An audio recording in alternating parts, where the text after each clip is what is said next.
Welcome to my channel. मैं आ गई हूँ दोबारा अपनी एक स्टोरी टाइम वीडियो के साथ। वो वाली स्टोरी टाइम वीडियो काफ़ी लोगों को पसंद आई थी, लोगों ने कमेंट्स भी किया था और मैंने खुद भी काफ़ी टाइम देखी, मुझे भी बड़ा मज़ा आया। तो मैंने कहा क्यों ना एक और स्टोरी टाइम वीडियो बनाई जाए, क्योंकि बचपन की बातें तो भूले नहीं भूलती।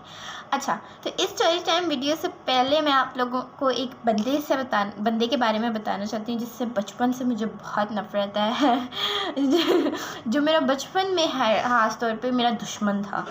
तो वो था डॉक्टर हमारे इधर क्लोज में ही एक डॉक्टर था जिसका नाम था डॉक्टर जवेद। अब उस डॉक्टर का प्रॉब्लम ये था कि उसके पास अब कोई भी रीज़न से जाओ ना, बस उसके पास एक ही हल था, इंजेक्शन। वो सिर्फ इंजेक्शन लगाता था, गाइस ट्रस्ट मी, लाइक सिर्फ इंजेक्शन, सिर्फ। उसके पास दवाई होती ही नहीं थी। और वो उस टाइम पे सब बच्चों का दुश्मन था और सब बच्चे अपने माँ बाप से भी ज़्यादा उस डॉक्टर से डरते थे। और आपने उस डॉक्टर को बोल दिया ना कि मतलब मेरी आँख में कुछ मतलब रैशेज़ हुए हुए हैं या आँख में कोई प्रॉब्लम, उसने फिर भी टीका लगा देना। उसको पसंद था टीका लगाना, पता नहीं क्या था उसके साथ, हर बात पे टीका, हर बात पे टीका। हाँ, अच्छा, ये अब आपने सुन लिया कि इतना। अब इससे आगे जो है हमारी स्टोरी स्टार्ट होती है। मैं आई थिंक 6-7 ईयर्स की होंगी मैं। तो हम जहाँ रहते थे, रेंट पे रहते थे, तो उधर सामने वाला जो घर था, फ्लैट था एक्चुअली, तो उस फ्लैट में ना क्या कहते हैं, बच्चे रहते थे। तो हम सारे बच्चे ना ऊपर खेलने के लिए गए और मेरी मम्मा ने मुझे पहले ही मना किया था कि सारा ना जाओ खेलने। और पता है फिर जब माएँ मना करती हैं तो वो फिर बात सच्ची हो जाती है, वो हो ही जाता है। तो हम सारे छत पे गए और मैंने ना काइट्स चलाते हुए लोगों को देखा था, बट मुझे बड़ा शौक था, पर मुझे चलानी भी नहीं आती थी, ना मैंने कभी खुद पकड़ी थी कुछ ना कुछ। तो हम लोग ऊपर गए, सारे बच्चे थे। तो उधर ना एक लड़का बोलता है, ये देखो देखो काइट है, काइट है। मेरा तो मुँह खुला खुला लड़ गया, ओ काइट, ओ काइट। अब ना क्या था कि ऐसे वॉल बनी हुई थी, तो वॉल के उस साइड पे काइट थी, इस साइड पे डोर थी। और मुझे पता ही नहीं था, मैं बहुत ही डम थी, मुझे पता ही नहीं था कि डोर से कट जाता होता है हाथ। तो हमारी साइड पे डोर थी, तो दूसरी वॉल की साइड पे काइट थी। अब उसने मुझे बोला कि तुम पीछे से डोर पकड़ो, मैं आगे से डोर पकड़ता हूँ और हम खींचते हैं और फिर हमारे पास काइट आ जाएगी और फिर हम उड़ाएंगे। सो आई वॉज वेरी एक्साइटेड, ओह आज तो काइट चलाएंगे। अच्छा, अब जब हम डोर खींच रहे थे तो एक पॉइंट पे तो हमारी तरफ आई, बट फिर रियलाइज़ हुआ कि डोर वापस भी जा रही है। तो हो ये रहा था एक्चुअली कि जिस साइड पे काइट थी, वो काइट का ओनर जो सा था, जो दूसरा बच्चा था, जानवर इंसान, वो अपनी काइट यूं करके खींच रहा था और हम यहाँ से डोर खींच रहे थे। अब जिसकी साइड पे डोर थी, हाथ तो उसी का कट रहा था ना।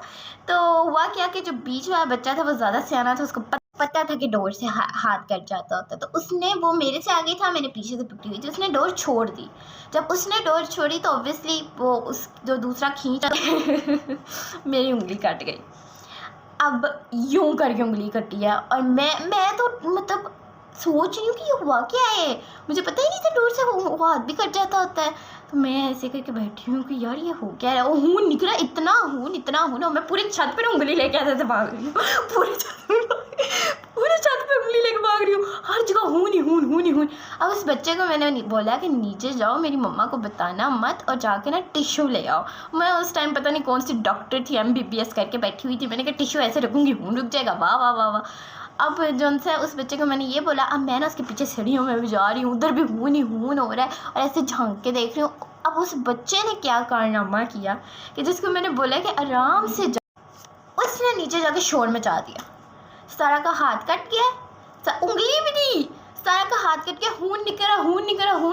और मैं सीढ़ियों में जैसे कोई जाऊँगी वापस छत पे चली गई मैं कहा मैं नहीं बचती, एक तो मम्मा ने पहले ही मना किया था ऊपर ना जाओ सारा, और ऊपर से क्या कहते हैं जो सा मेरा हाथ भी कट गया, उंगली कटी थी वैसे तो वो भी कट गया। तो अब जो सा अब तो मैं नहीं बचती। अब नीचे से आवाज़ें आ रही हैं ना, सारा नीचे आओ। मेरी मम्मा को तो होगा पता नहीं क्या हो गया, कितना हाथ कट गया, कैसे काटा गया, मेरी बेटी तो सही सलामत गई थी ऊपर। तो आवाज़ें आ रही हैं, मुझे जाना पड़ेगा नीचे, अब कैसे ऊपर रहूँ। अब मैं ना उंगली ऐसे पकड़ी हुई है और ऐसे ऐसे दबे पाँव नीचे रोई जा रही हूँ, अब तो और रोना आ रहा है। अच्छा, अभी तक ना मुझे उंगली की दर्द थी, ठीक है। तो जब आई तो मम्मा ने रख के को लगाई एक फिर एक वो फिर एक ख़त्म नहीं होती और मैं रोई जा रही हूँ। अब रोना एक हद तक था। अब मम्मा ने ना बोला कि सितारा अब मैं तुम्हें डॉक्टर जावेद के पास लेके जाऊंगी और वो तुम्हें टांके लगाएगा और तुम्हें पता लगेगा। और मैं चली गई जी शौक में, डॉक्टर जावेद? नहीं भाई, नहीं नहीं नहीं नहीं। मैंने इतना रोना शुरू किया, इतना, मुझे उंगली का दर्द भूल गया। वो भाड़ में जाए उंगली, डॉक्टर जावेद के पास नहीं जाना। अब मैं मम्मा के पाँव में पड़ गई हूँ, मम्मा उंगली खुद ही ठीक हो जाएगी, डॉक्टर जावेद के पास नहीं जाना। अब जिद्दे के पास जाने का, मैं देखे मेरा दुश्मन था तो मैं प्यार से नहीं, दुश्मनी से जिद्दा बोलती हूँ। जिद्दे के पास नहीं जाना मम्मा, जिद्दे के पास नहीं जाना। अब मम्मा मुझे और डरा रही हैं, ऊपर से माए ना डराने ज़्यादा लग जाते, ये देखना ये उंगली में सुई से ऐसे ऐसे करके टांके।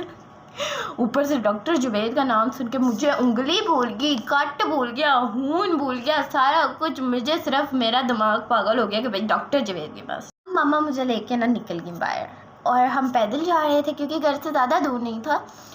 और ना रोने मेरे रुक के नहीं रहे, सारे लोग ऐसे ऐसे करके देख रहे हैं बच्ची को घर से कुट्टा पड़ गया है। ये लगता है रोने ही नहीं आता, पर उनको क्या पता बच्ची डॉक्टर के पास जाने से रो रही है।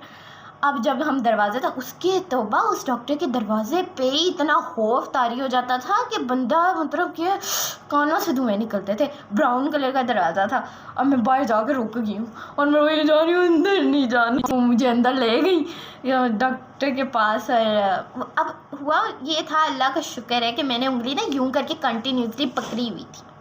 तो हुआ ये कि वो उंगली वैसे ही साथ जुड़ गई, कट काफ़ी ज़्यादा लगा था, मेरी पूरी उंगली यहाँ से ऐसे कट गई थी। तो जब हम वहाँ तक पहुँचे और मेरा रोना ही नहीं रुक रहा, उंगली की दर्द जाए खसमा उखाड़ जाए पहाड़ से सारा कुछ। डॉक्टर जावेद अस्पताल वाड़ के उनको जो नहीं होता उन्हीं से बचे थे। अब मैं ना उस टाइम तक मैंने मम्मा को पता नहीं कितनी जान की कसमें दे दी थी। मैं मम्मा मैं वो कभी तंग नहीं करूँगी, छत पे नहीं जाऊँगी, आपको इसकी कसम उसकी कसम, अल्लाह जी के लिए फलान जी के लिए मुझे छोड़ दो प्लीज़ डॉक्टर के पास नहीं। लेकिन मेरी माँ जो सी थी पहले गुस्से में थी तो ले गई मुझे डॉक्टर के पास। अब जब वहाँ पे गए थे कंपाउंडर जो था वो देख के मेरी हालत, उसने पहले मुझे काम किया, उसने बेचारे नहीं थोड़ा काम किया क्योंकि मैं बहुत ज़्यादा ही रोने इतना रो लिया था कि खांसी नहीं थी आ रही, आवाज़ वाला अकड़ू सा। तो ऐसे हट गया। अब मैं उसकी आवाज़ सुन के और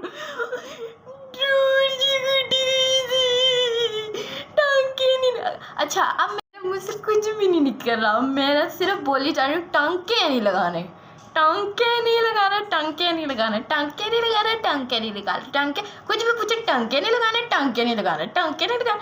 और फिर अंत पे उसने कहा कि जो सा उंगली शुक्र अल्हम्दुलिल्लाह आपकी पकड़ने की वजह से जुड़ गई है, इतनी बड़ी सुई के साथ ना तुम्हारी उंगली के बीच में टांके लगाएंगे। तो मैं बड़ी डरी हुई। तो जिस जब उसने बोला ना कि उंगली जुड़ गई है और जो सा अब आपकी पट्टी हो, अब मैं घूर के ऐसे अपनी मम्मा को देखी, मेरे दिल के साथ ऐसा करते आपको शर्म नहीं आई? मतलब बच्ची का तरह निकाल दिया था उंगली पर। इतनी बड़ी सुई से देखना था ना, टांके लगी है, मेरी उंगली बच गई, उन्होंने पट्टी शट्टी। अच्छा, अब मुझे ना वैसे बड़ा बीच में से हो रहा है कि मम्मा ने ना मेरे साथ ऐसा कोई कान टांके वंके नहीं लग गया है। पट्टी शट्टी की इन्फेक्शन के लिए कुछ मेडिसिन भी दी थी क्योंकि डोर थी तो उससे इन्फेक्शन भी हो सकता था। अब मुझे घर लेके आए, मम्मा का कोई मूड खास अच्छा नहीं था, मम्मा काफ़ी गुस्से में थी। अब मैं मम्मा को यूं करती करती देखती है।